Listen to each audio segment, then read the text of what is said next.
those scars remain. Like I've always said, the scars will go with me to the grave. And I stopped seeing my dad, when he left us, I was 16. And I still remember the date very clearly, 13 September 1986. That was the last I saw him. And I said after that, he tried, when I succeeded, he tried his best. He started speaking to the producers in South when I had just started working. He started speaking to the producers in South, being his own daughter, but he went around with the producers saying that I would come out for a night for 25,000 rupees. So these kind of talks, he was basically trying to sell me. And this he was trying to sell you sexually? Yes. To film producers? Yes. When you were how old? 16. And how did you find out? Because the producers came and spoke to me.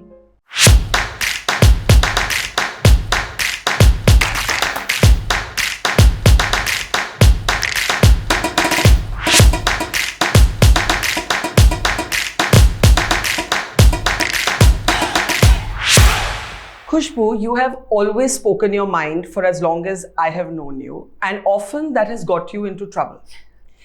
And a lot of people today may not remember a time when you were battling 22 criminal complaints, all because you urged young women to protect themselves in sexual relationships. You spoke about the reality of premarital sex, and you were speaking from a context of HIV, other sexually transmitted diseases, unwanted pregnancies, and you lived with criminal cases against you. Do you remember that time?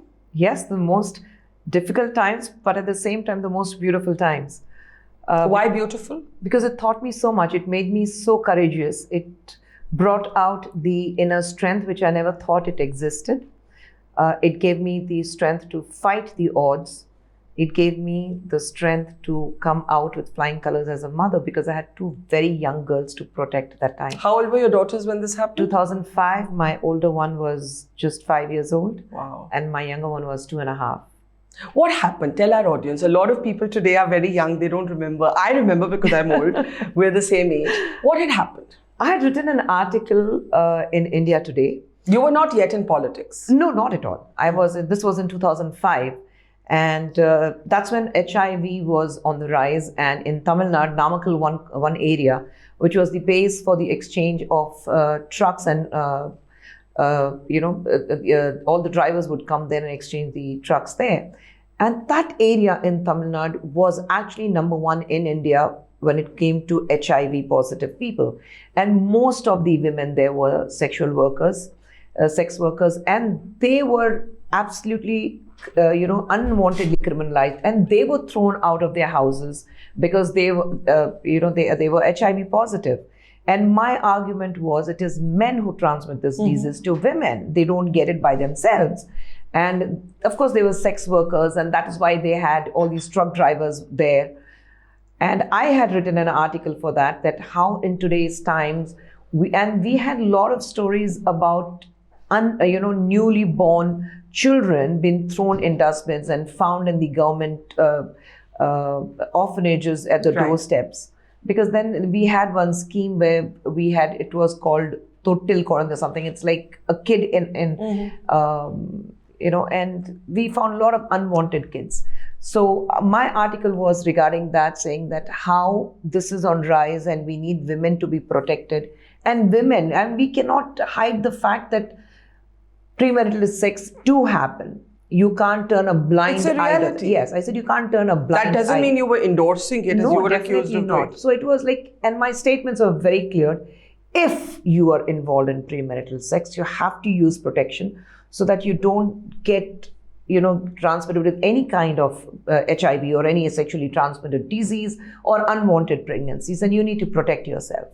So there were a few political parties who were mushrooming, and then they wanted to be the warriors of Tamil culture and moral policing and speak on behalf of 2,000 people, speaking for the complete, population of Tamil Nadu was somewhere around 6 crores. So they wanted to be the moral policing warriors of women of Tamil Nadu. And they changed the whole thing, saying that I have completely disrespected the women of Tamil Nadu and I have questioned their morality and all that.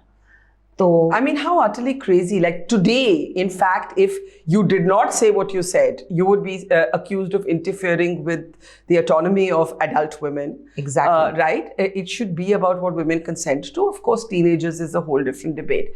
Now, what happened after that? So I had these actually 46 cases filed against 46. me. 46 in all. And out of which 26 were quashed, 24 were quashed in Madras High Court, Madurai High Court, but 22 were not quashed. So I had to move those 22 cases to Supreme Court. And that battle went on for 2 years. 2007, I moved them to Supreme Court, and 2010, I got relief from the Supreme Court. I won all the 22 cases. So, and there was a phone call from Kamal Hassan in the middle. Yes, that happened because I picked up my children. I was going about with my normal work. I picked up my kids. It was a Friday afternoon. And my older one was, I think she was just in first standard or something. And my younger one was in activity center. So I picked up the kids from school and I was coming back and took them to their favorite joint for lunch. And my husband called. He said, "Where are you?" I said, "I'm out with kids for lunch." He's saying, "Okay, so you finish lunch, go home, drop the kids, and just go into hiding." And I'm like, "What's happening?" I think there's a non-bailable warrant given against you from Mettur. And I'm like, "For what?" He's saying, "No, it's a politically motivated one."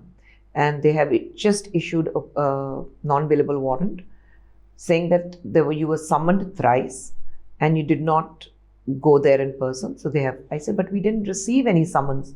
Saying, "We haven't, but it's all politically motivated. So you just move and go into hiding." And because it was a Friday, and this came around 3 o'clock, around 2:33 in the afternoon, so that I can't file it in in High Court. I can't go to High Court. Neither Saturday, Sunday, obviously, no courts will function. Monday, the struggle will start again.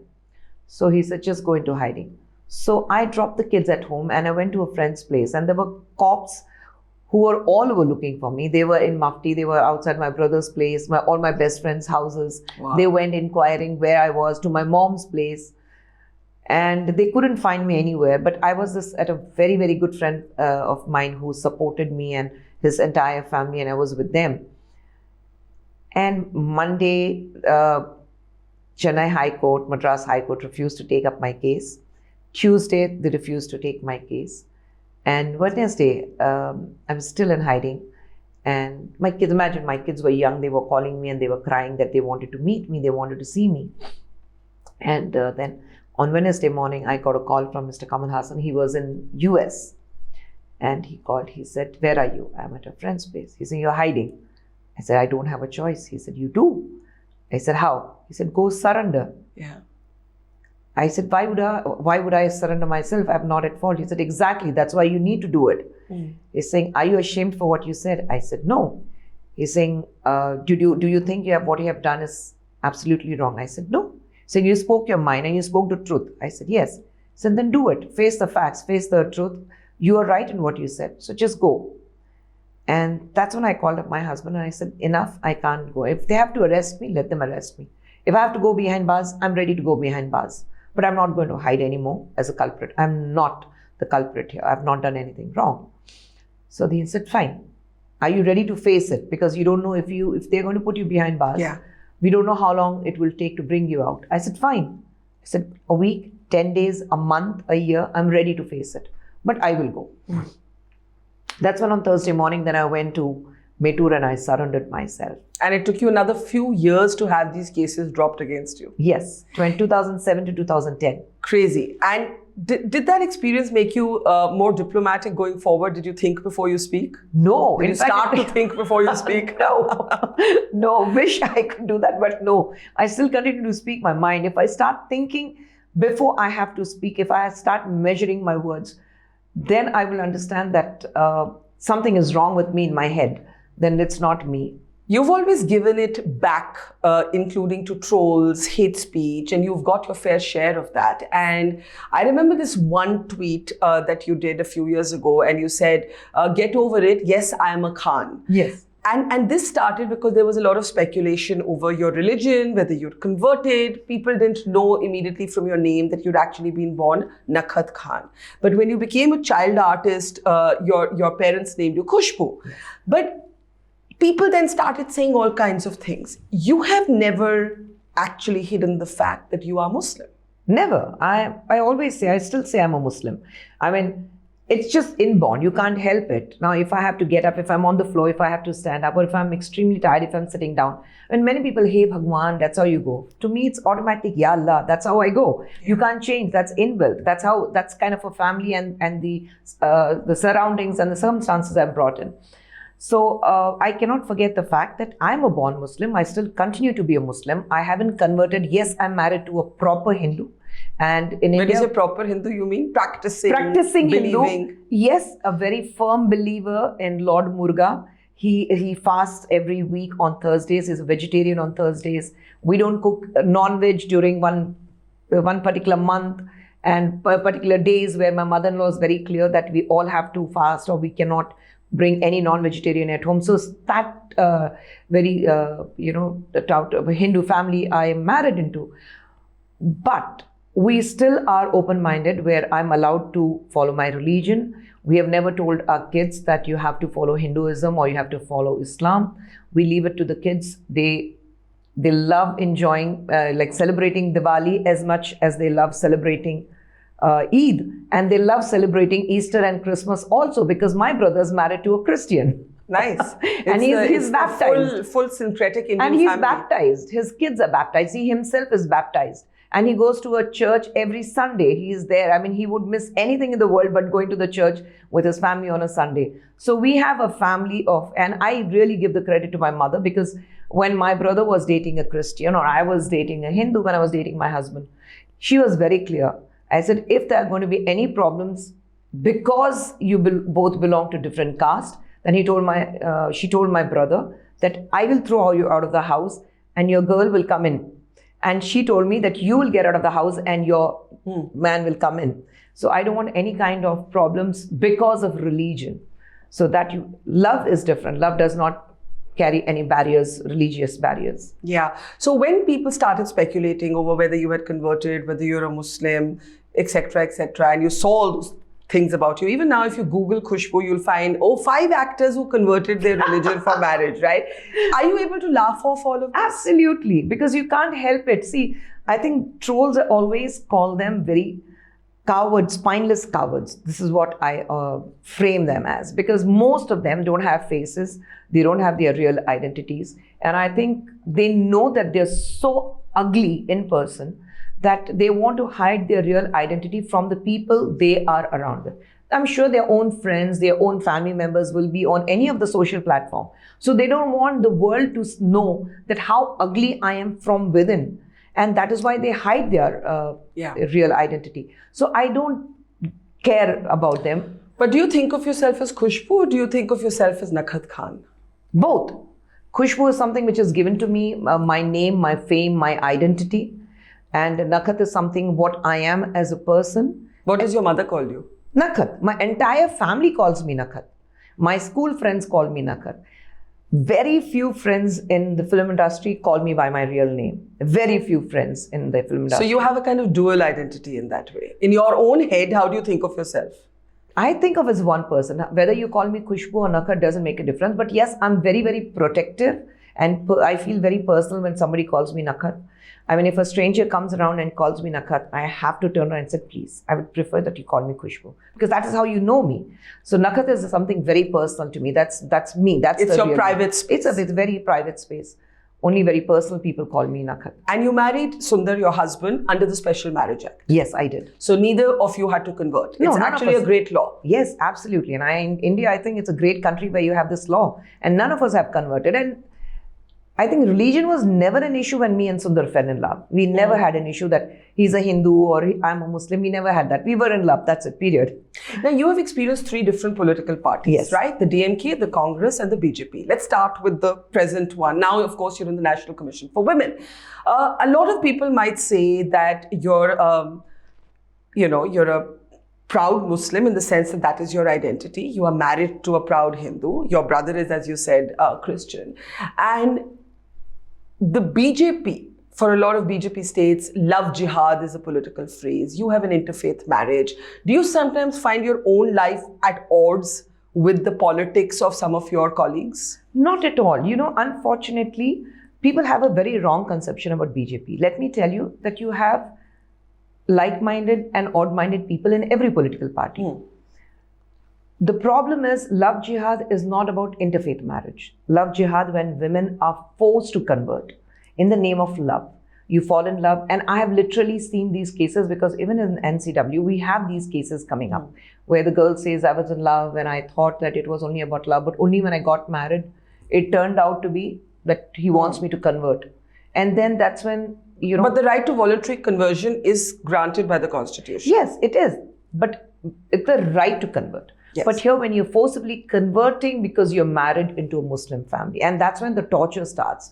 That's when the woman is assaulted sexually, physically, mentally, emotionally. And that's when the problem starts. So initially, you don't speak about that, okay, you have to convert. Women who want to convert, we don't have a problem with that at all. But that's a wrong conception which people have about BJP, saying that it's all about love jihad. No, it's not. It's basically not. Because if that was a problem with the BJP, I wouldn't be part of BJP today. They would have ridiculed me, saying that, oh, you are into love jihad. No. So I think this, when I was in Congress and when I was supporting Congress and we were talking from the opposition point of view, speaking on the same lines of what the Congress wanted to speak. And when I moved to BJP, the same thing what I had spoken during when I was in Congress was used against me.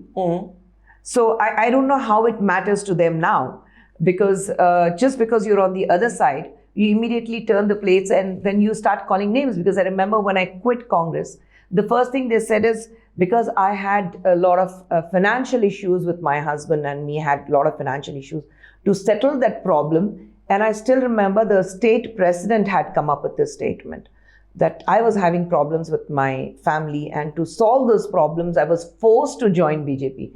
And I'm like, how bizarre people can be. We'll come to the politics, but let's, just on the interfaith marriage, I'm sure you'll agree with me that I think that strengthening the Special Marriage Act will give choices to a lot of couples who are acting from a voluntary choice and an informed choice. Let's come to your childhood and how you joined the movies. I don't know how many people know that you were in Burning Train, right? As a child, as singing Teri Hai Zameen, Tera Asman. And I didn't know that all of that started because of your association with Hema Malini's family. So tell us that story. See, my brother, my first brother, the eldest one, I think he and Dimpu, who was Hema ji's cousin. I don't know if they were studying together or how they were friends. So my brother was a regular visitor to meet Dimpu there.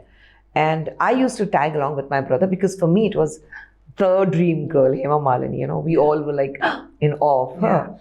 And Hema ji's family, her entire home was a very, very warm, welcoming home. It didn't have any starry feeling that, oh, you're not supposed to be there, you're not supposed to sit here, you're not supposed to move there.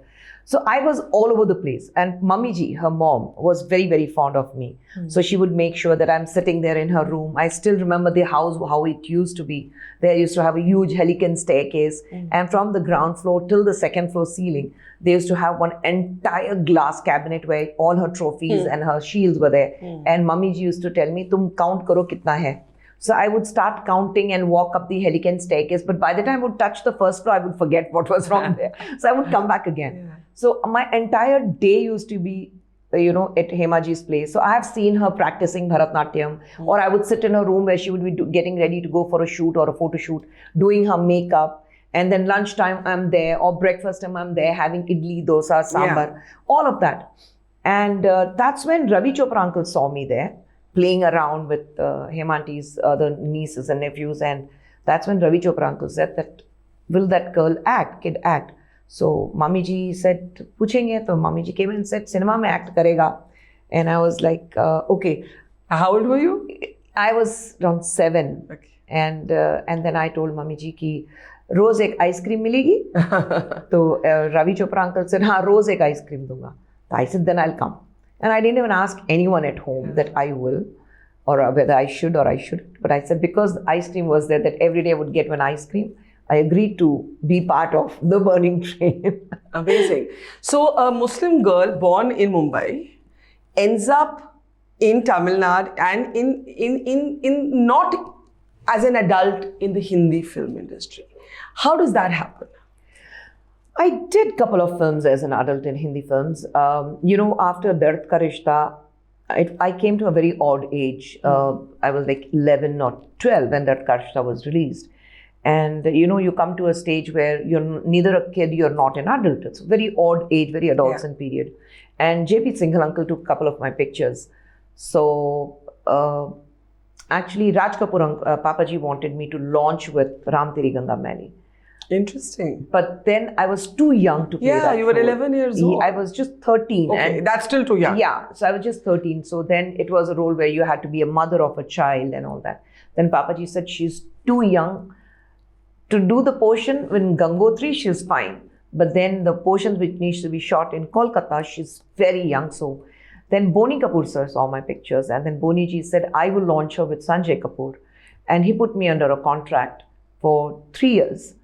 So he actually started with my dance classes, Bharatnatyam, Kathak, folk, and then health club, swimming, horse riding, everything. Because he said, I want you to train yourself well for 3 years till you're 16, and then I will launch you. And we signed the contract. But I think my dad was a little in a hurry. And since he was managing my entire work, I was very young. So I think he had a fallout with Boni ji. And he was keen that, Are yaar, paisa nahi aa raha ghar pe. So then he went on to sign a couple of wrong films. Right. So films which I was dependent on didn't do well. Film which gave me fame was Meri Jung, Bol Baby Bol, rock and roll. Yes. But unfortunately then, if once a sister, always a sister. So you're playing a sister. You get typecast. Yes, to Anil Kapoor, and then who's the hero. Yeah. And I was doing a film with Jackie Shroff and Govinda where I was playing a lead with them. Unfortunately, both those films didn't do well, but Meri Jung did extremely well. So I was typecasted as a sister. And the other films which I was getting, again, a sister role. I said, I'm not interested. And that's when in 86, I got an offer for a Telugu film, my first film in the South. And I fought with my dad to do that. Yeah. Now, talking about your dad, not a pleasant conversation for you. You have, in fact, come out with a story to me at We the Women. You spoke about being abused sexually and physically by your father, an abuse that started at the age of 8, but that you were only able to talk about when you turned 15. Yes. And all those years you dealt with it in silence. You saw him abusing your mother as well. And while you have, opened up about this, it's very important for people to understand why children remain silent about abuse within a circle of trust and how that scars them when somebody that they look to for love and security does this to them. Have you been able to, recover from what happened to you as a child? Can anyone ever recover fully? No, you can never recover. Those scars remain, like I've always said, the scars will go with me to the grave. Mm-hmm. And I stopped seeing my dad, when he left us, I was 16. And I still remember the date very clearly, 13 September 1986. That was the last I saw him. And I said after that, he tried, when I succeeded, he tried his best. He started speaking to the producers in South when I had just started working. He started speaking to the producers in South, being his own daughter, but he went around with the producers saying that I would come out for a night for 25,000 rupees. So these kind of talks, he was basically trying to sell me. And this He was trying to sell you sexually? Yes. To film producers? Yes. When you were how old? 16. And how did you find out? Because the producers came and spoke to me. How did that make you feel as a 16-year-old? You had already been abused by him over many years. I wanted to kill him. But then I didn't, because I didn't want to dirty my hands. But you really did feel like, that murderous rage, as it's called. Absolutely. I think any woman would feel that. And here I was looking after my 3 brothers, all older to me, my mom, who were dependent on me. I became the head of the family overnight. 14th September morning when I woke up, I was head of the family. Everybody was looking up to me. And I didn't know where the next meal is going to come from because I had not started working in Tamil films. I had just done 2 Telugu films and they were under production. And I was just on the verge of signing my 3rd film as a lead in Telugu. So I was filled with rage. And fortunately, my producers came and spoke to me and he said, Khush, we are glad you walked out of your father or your father left you, you're away from him. Because these are the stories he was trying to tell people. When you say you wanted to kill him, I mean, obviously you wouldn't have gone and killed him, but you're describing a feeling because you have been abused by this man and now he's trying to basically sell you for sex. Yes. Yes. And imagine if some producer had said, yes, okay. Fortunately, I've never faced that situation. Fortunately, like he didn't know anybody in Tamil except for the couple of films whatever I was doing in Telugu. But like I said, I was very fortunate, whether it was D. Ramanaidu sir, Raghavendra Rao, or Jagavati Raj, V.V. Rajendra Prasad sir, the kind of people I was working with. They were so sweet to me, they were so nice to me that they became kind of my, guardian angels. They surrounded me with so much of protection and love. And they said, we are there for you, not to worry. And I felt so safe working in their production. I felt so safe when they were around. I knew that if I have a problem, if somebody tries to misbehave, I can always reach out to them. I can always speak to them. But I don't know, Barkha, I was so lucky that nobody ever tried to misbehave with me. Of course, in every industry, you have somebody who would try to, cross the line, cycle gap mein koi chance mil jayega kya, those kind of things. Yeah. But then I knew how to put my foot down. But otherwise, nobody ever tried to misbehave with me. Do you know where your father is today? He is dead and gone. And you're glad? I'm glad. I always said the day he kicks the bucket, I'm going to open a bubbly. I'm a complete teetotaler. So I've never even tasted what a wine and champagne taste like. So I always said that when he kicks the bucket, I'm going to open a bottle of bubbly. I said, I've never had this habit and I don't think I need to start something with a man who's not worth it. Yeah, more power to your courage. But what I want, especially in your current role as a National Commission for Women member, what I want people to understand is what are these scars that you have to deal with, and you may never fully deal with them. As you said, you'll take the scars to your grave. But you think of a child who has been sexually abused, physically abused by her own father from the age of 8 to the age of 15 when she calls it out. Her father, now I discover, tries to basically play pimp and sell his own daughter, to producers who may want to have sex with her. How did this change you, this experience? It takes long to trust people. It takes very long to trust people, especially trust a man. If you think you're finding love, you always have some kind of suspicion running in the back of your mind, whether I'm being used. So that remained for a very long time with me, to trust people. And I mean, love is hurtful even when it's good. Yes. So, it took me a very long time to trust people. But I did find love finally, and I think it's beautiful. But working with NCW also, what we find is, and that is what even the reports say, the census say, that every child who's abused, 98% of them are abused by the people who are known to them. Absolutely. Who are known to them. There are cases where it doesn't come to NCW about POXO cases, but then when you read these cases where a child was working parents, a 6-year-old girl, working parents, and she was sexually abused by her own grandfather. And her grandmother was a party to it. She knew about it, but she turned a blind eye. So where do you go? Who do you trust? Yeah.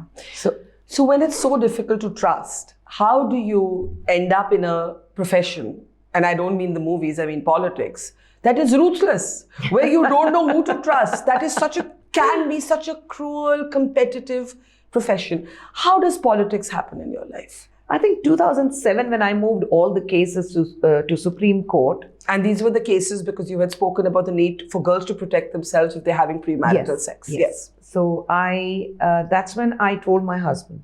I said, I think I should, because all these cases are politically motivated. I said, if I need to tackle them, if I need to handle them, I think I should get into politics. And he said, not now. He's saying, because you have taken the cases to Supreme Court. If you join any political party right now, and when you win the cases tomorrow, it's going to be because you have had a political background, you were able to come out of it. It's your battle, your lone battle. So you win the cases single-handedly. And that's where if people understand, if they see all these 5 years what I fought, from 2005 to 2010 till I won the cases, nobody would have ever seen my husband anywhere near me when I was fighting the cases, whether it was a Supreme Court, whether it was High Court, or anywhere in the press meets. Or even when I went to Mojo to surrender, because my husband said, it's your battle and you have to come out victorious. You have to handle it. Of course, he was there like a pillar of strength right behind me to support me. But he said, I'm not going to be in the limelight. You have to do it yourself. And then he said, I want you to win these cases and win it single-handedly and then join the political party. So the thought of joining a political party or to join politics came to me in 2007. But I joined only after I won the cases in 2010. Now, as I said, you have experienced 3 political parties. Obviously, it is your role to defend the party you're presently associated with. So I won't put you on the spot for that and ask you the obvious questions. What I want to understand is, what was the tipping point that made you leave the Congress? Nothing was happening. The most hypocritical party you can ever come across. Tell me more. Today, it's very surprising when Rahul Gandhi talks about census and he talks about OBC and ST and everything. But I have literally seen Congress that even a leader like Kamraj is put in a caste bracket and they say this is the area which is not about Kamraj's caste. So you do not speak about, it's opposite the Kamraj caste, and so you do not speak about Kamraj here. This is the area which represents Kamraj's caste, so you speak about Kamraj here. So even when the most tall leader of Tamil Nadu Congress has ever had, a leader like Kamraj, one of the most, I would say, worshipped leaders of Tamil Nadu, for his simplicity and for his honesty. Because a man like Kamraj, when he died, he just had 3 pairs of slippers, 174 rupees in his pocket, and 3 sets of veshti and 3 sets of shirt. That's all he had. And the minute you start putting him in a caste bracket, caste census, then it sets you thinking.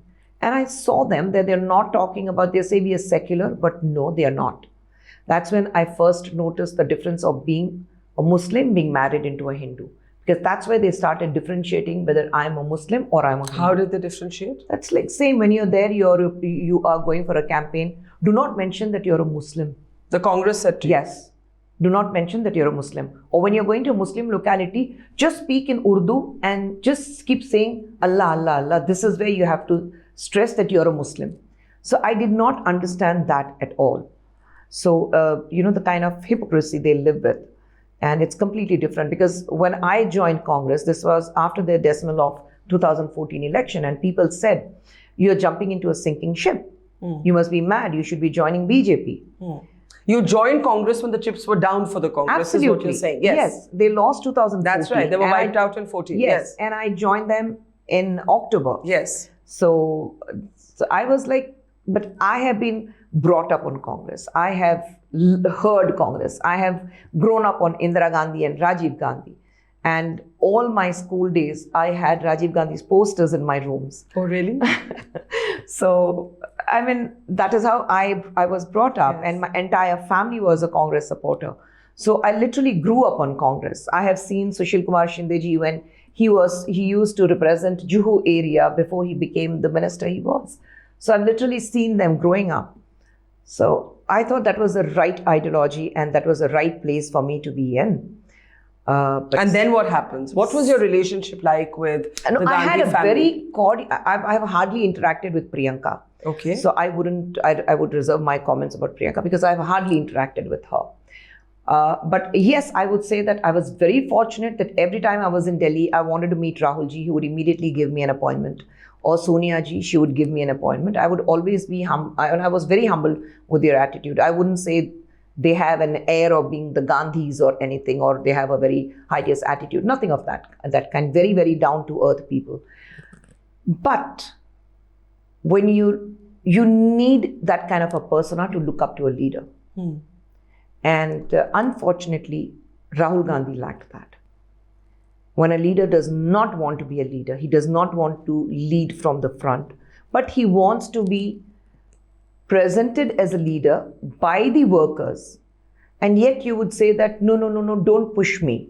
But silently you wish that, and you pray that people treat you like a leader. It doesn't work. It's either you have it in you or you don't have it in you. What made you realize that was there one incident? Was it a series There of were incidents? many incidents. There were many incidents. Give us an example of something that really stayed with you and you said, okay, I have to leave.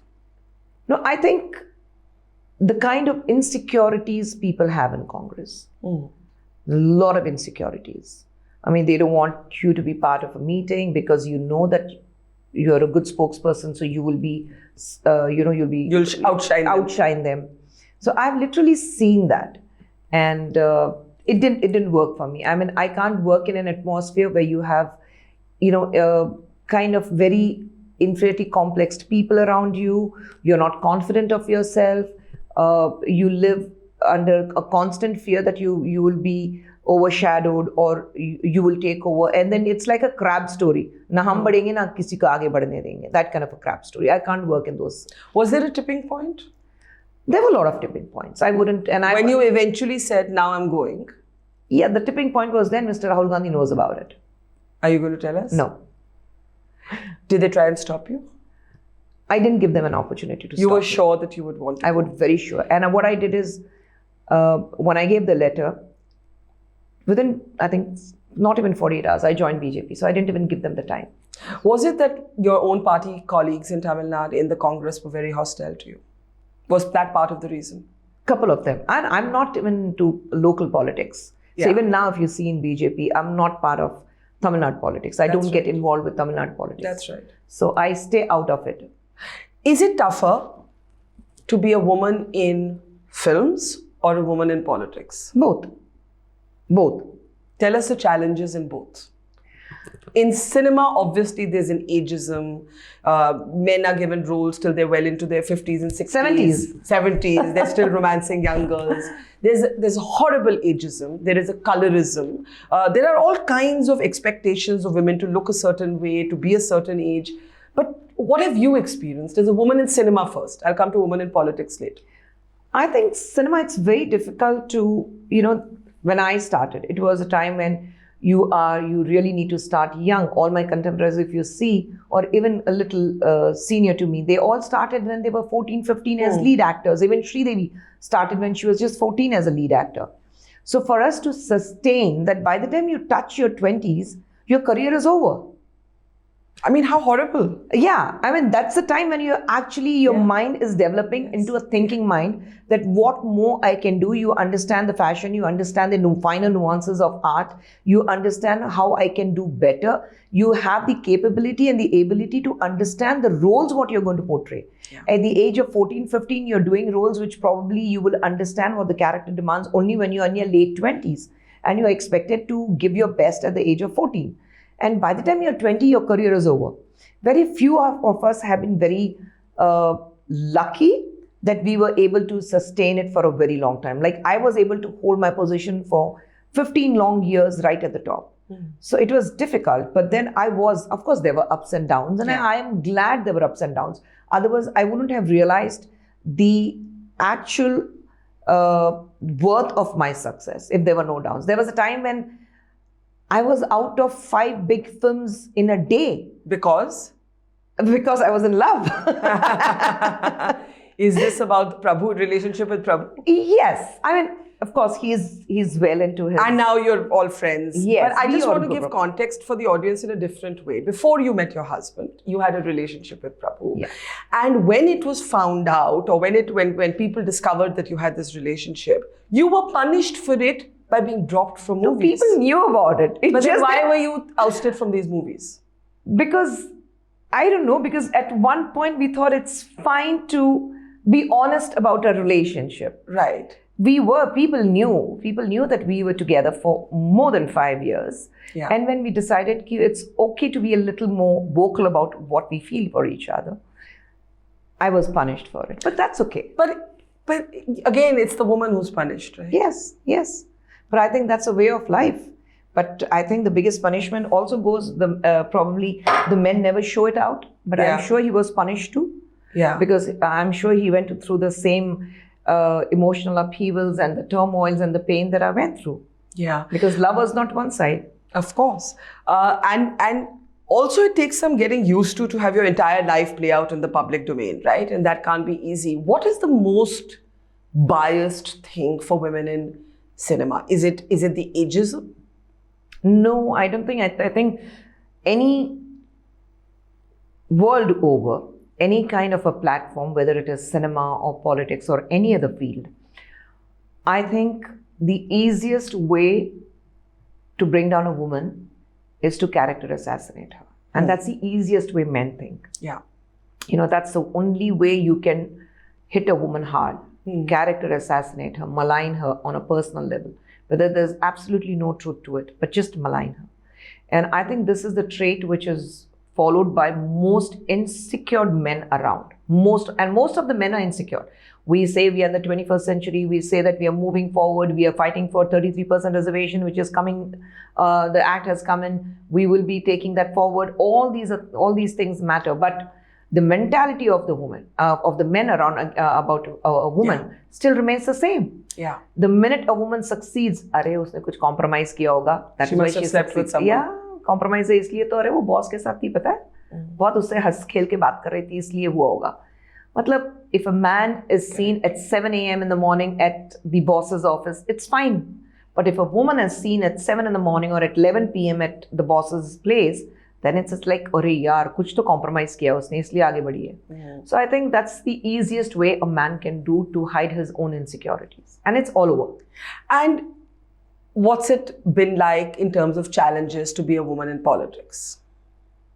There too, I mean, there are the similar kind of insecurities, the similar kind of character assassination. Yes, it's worst. It's worse. Is politics tougher? Yes, politics is a little more tougher. Because it's more male-dominated? Not male-dominated, probably because I feel 12 years into politics, I'm still a little too young to understand politics completely. Cinema, yes, I was brought up in cinema, so I know the entire cinema industry, how it functions. Politics, I still feel I'm still a novice, a very naive person when it comes to politics. I can't be politically correct. And that's my biggest minus point. Everyone knows, even you know, that I have to speak my mind. Yes. There are times when I cross that Lakshman Rekha of following the party line, any party, whether it was DMK, Congress, or even BJP for that matter at times. I do cross over the line. But then that's me, that is how I am. And a lot of people come and tell me that if you're not going to follow that political line, then it's going to be difficult for you to succeed. I said, but then I can't sleep well. And for me to sleep well, I have to speak what I think is right and at the right point, not only as a woman, but I think because I feel if there's someone I'm answerable to, are my two girls today. Because what kind of lesson or what kind of message I'm giving out to them. Because tomorrow if my girls are going to turn around, look at me and said, Amma, what you did was absolutely wrong and we don't expect you to keep quiet, then I think I failed as a person, as a woman. Yeah, it is the opinion in part of your daughters. I remember this when the convicted rapist in the Bilkis Bano case walked out of jail to Sweets and Gardens. And I remember you spoke out even at that time. And I remember I asked you, what made you do it? Because the party wasn't saying anything about it officially. And you said, my daughters would not forgive me if I didn't speak. Yes, definitely. Their opinions matter to me a lot. For me, I have to be a role model for my girls. And if I cannot be a role model to my girls, I can't be a role model to any other women around. If I can't inspire my daughters, I can't inspire even a single woman around. Because if I can't do it at home, how do I expect people around me or in this world or in this society to listen to me? Both daughters are now showing an interest in your line of work. Yes, my younger one is already working. With Mani Ratnam? Yes, she's assisting Mr. Mani Ratnam. So I was very glad that when she started assisting Mr. Mani Ratnam from January this year, so she worked with Ponniyin Selvan 2 entire credits and the rolling titles, everything, she was given the credit. And now she is officially She was interning then. Now she has officially joined Mr. Mani Ratnam as an AD, and she is drawing a salary. So it's a very, very proud moment for us because me and my husband, we met Mr. Mani Ratnam somewhere, and he said, and he introduced us to someone. He's saying, please meet Anandita's parents. So that was the most proudest moment for us. I'm sure. So, and the elder one? The elder one, she finished her baking and patisserie at Cordon Bleu in London. So she's basically a baker, and she cooks like a dream. She's also done her course at Medfilm School in acting and filmmaking. So she wants to act. She wants to be in front of the camera.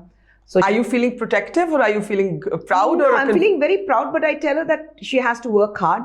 And it's not going to be easy. It's not going to be easy because, see, we're in a world we're talking about nepotism. It's not easy. In fact, I feel it's worst for, people who talk about nepotism. Yeah.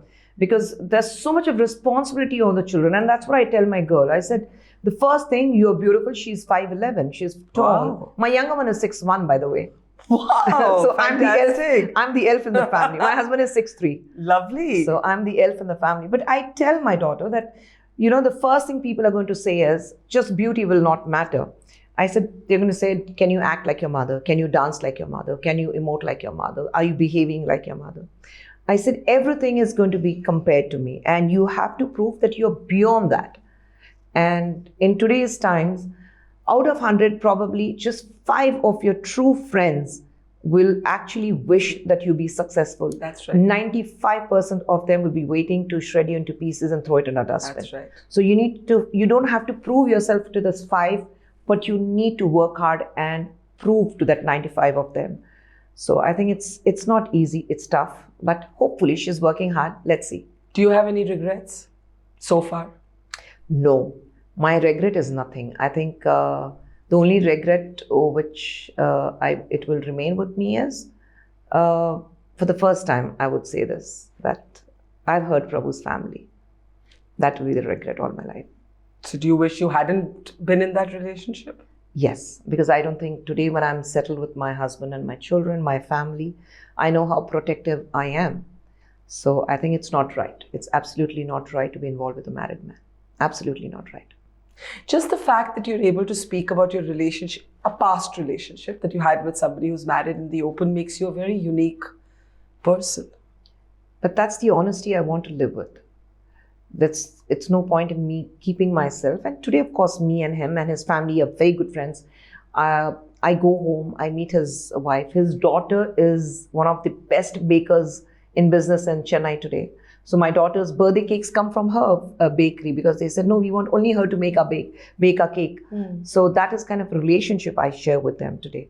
And I think the respect, the love what we had for each other, that will always remain. There's a lot of respect now. So I think that will remain. And that's what matters, that you respect each other. You look at each other and you smile and you are there for each other as a friend. What happened, everybody goes through a problem, and what happened in the past is the past. You can't live with it. And as I said, it's extraordinary openness, I think, Khushbu, that makes you what you are. Before we end, is there something that you would tell your 16-year-old self today? What would you look back and tell your teenage self? I know you had not an easy teenage years because of your father. I wouldn't want to say anything, but I would say, well done, girl. Well done, yes. That's my back. Thank you, Khushbu. Always a pleasure. Thank you.